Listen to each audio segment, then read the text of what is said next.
Check this out. I'm a grown-ass man for one. For two, I'm at work. When an actor play a role as a rapist or a killer or a drug dealer, when he leave that setting, it's left there.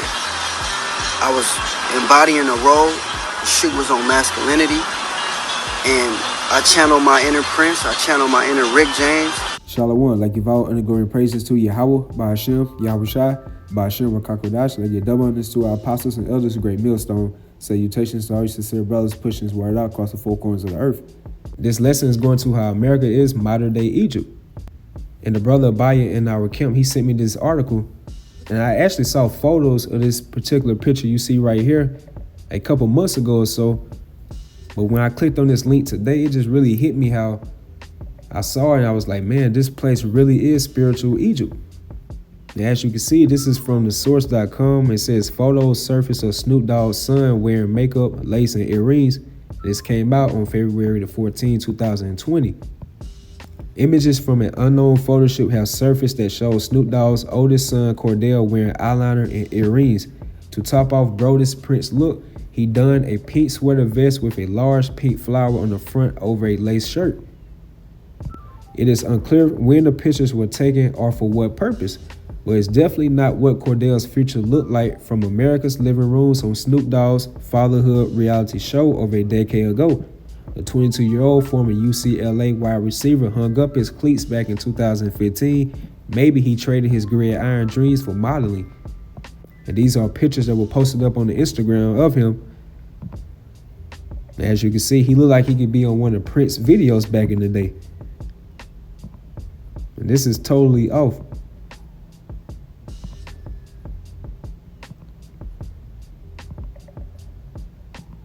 So America is spiritually Egypt, because these are them same spirits of our people, you so-called Negroes, Latinos, Hispanics, Native Americans, that had that mentality of you want to go back to Egypt for help. Because when we were enslaved in ancient Egypt, our people had a strong admiration for that land of Egypt. And those same spirits are back here today fulfilling those same deeds. And I definitely believe that this guy right here, Cordell Brodus, is definitely one of those spirits was back then in ancient Egypt partaking into that witchcraft aforetime. It's nothing new under the sun. And this is Deuteronomy, the 23rd chapter and the 17th verse.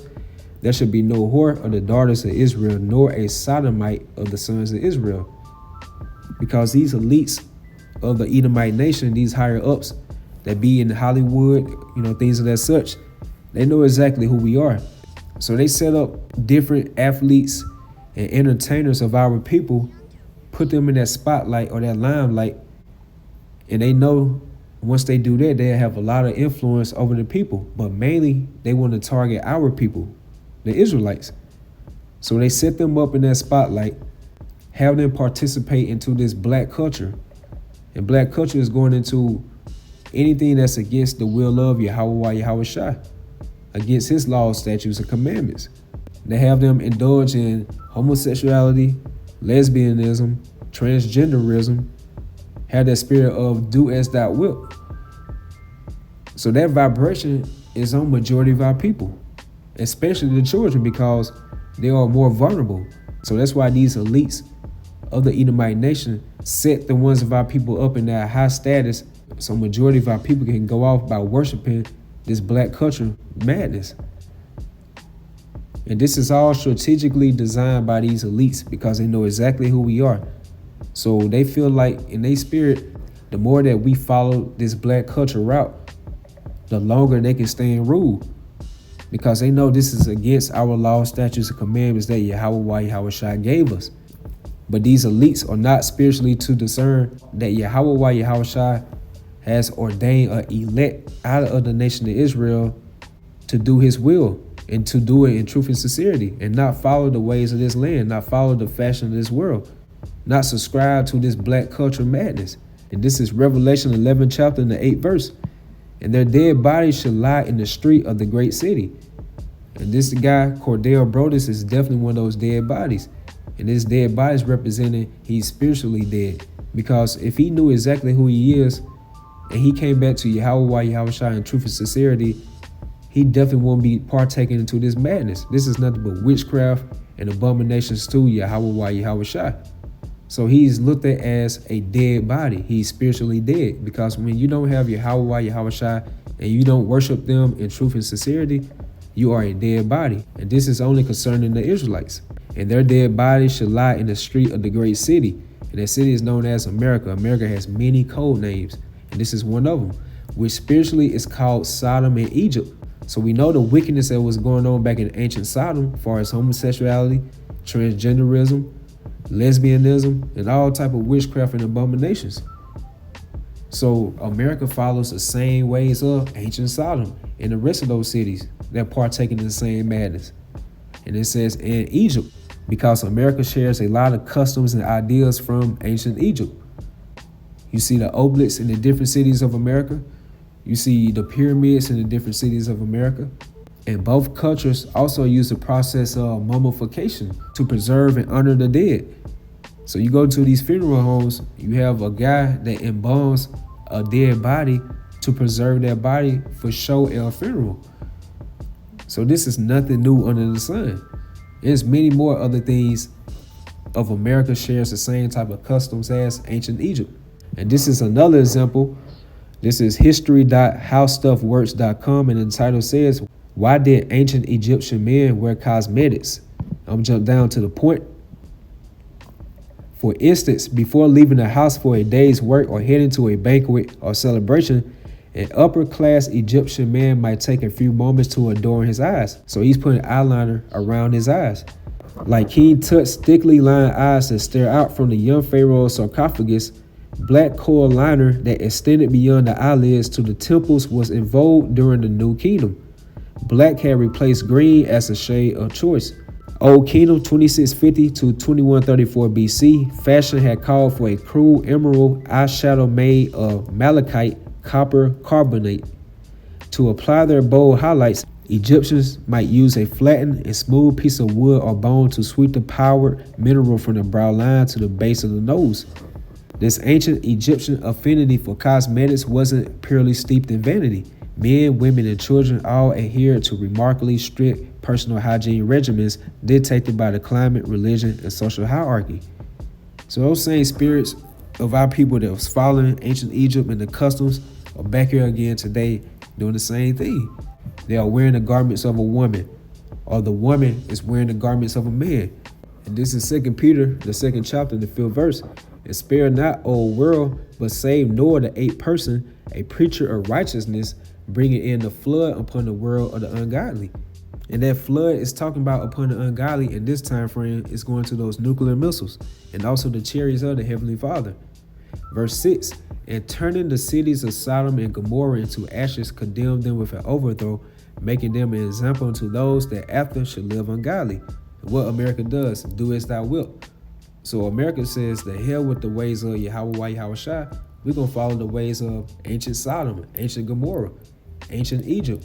And the list goes on, because America is nothing but a pot of gumbo that has all the key ingredients from all these different countries and kingdoms that once ruled. So it takes different portions and mixtures and blends and styles from all these ancient kingdoms, and it's all just clustered into one. And there you have America. So the Most High condemned those cities with an overthrow back then for doing all type of wickedness. What you think he's going to do to America? It's going to follow the same type of example, but it's going to be even worse, because you're supposed to learn from examples. But by being ruled by Esau, the so-called Caucasian race, they are not going to follow the ways of Yahweh Yahushua. That's why it says in Daniel the 12th chapter that none of the wicked shall understand. So they don't want to understand the true way of the scriptures. Therefore, they have a punishment coming for them. And that's going to the nuclear missiles and Yahushua's second coming with the chariots. Verse 7, and delivered just Lot, vexed with the filthy conversation of the wicked. So Lot represents the elect. And it vexes us in the spirit that we have to hear and see all the wicked deeds that this place is doing, that this wicked place is promoting. Because this America influence has reached across the four corners of the earth. Now these other nations are partaking in the wickedness of America. They are following and sipping that Babylonian wine, which is going to the philosophies of America. For that righteous man dwelling among them is sin, and hearing vexes his righteous soul from day to day with their unlawful deeds. Because if our people really knew how great of a people we were back then, you wouldn't even want to participate in this type of madness that you're doing now. Because here it is, we in our captivity, but you have majority of our people are actually enjoying themselves here in their prison term. Look how emasculated the so-called men of our nation are nowadays. And that vibration has translated to the younger men, the young boys of our nation. Look at the downfall of the women of our nation. And that vibration has translated to the younger women, the young girls of our nation. When you think about the brothers that have children and they have to witness and come up and see all the type of witchcraft and abominations that's going on, so that hurts our spirit to the core. As it says in Ecclesiastes, the 1st chapter and the 18th verse, he that increaseth knowledge, increaseth sorrow. So you think about great men of our nation, Abraham, Isaac, Jacob, King David, King Solomon, and look at the nation today. And now you have the Young Thugs, and you have the Lil Waynes, and the list goes on to all these different degenerates. And look how our people are glorifying these so-called men of our nation, wearing handbags, lipstick, getting their nails painted, having on these tight clothing. So our nation is totally bruised. But it's good that Yahweh Yahushua is going to put that spirit upon the elect of the nation Israel. That's a good thing about it. And that's where the healing is going to come back. That's when we're going to get back raised up through the spirit and power of Yahweh Yahushua by his vibration coming upon the hopeful elect. And we will not have to witness these type of things for long. So for that righteous man dwelling among them is sin, and hearing vexes his righteous soul from day to day with their unlawful deeds. You can go only for so long doing all this type of witchcraft and wickedness that you're going to have a divine power to come and stop you. And that's why Yahweh is sending Yahushua to come back to rectify things on this earth. And this earth needs it. And this is Ezekiel, the 9th chapter and the 4th verse. And the Lord said unto him, go through the midst of the city, through the midst of Jerusalem, and set a mark upon the foreheads of the men that sigh and that cry for all the abominations that be done in the midst thereof. And the word mark goes to the Hebrew word thawah, which means a sign of exemption from judgment.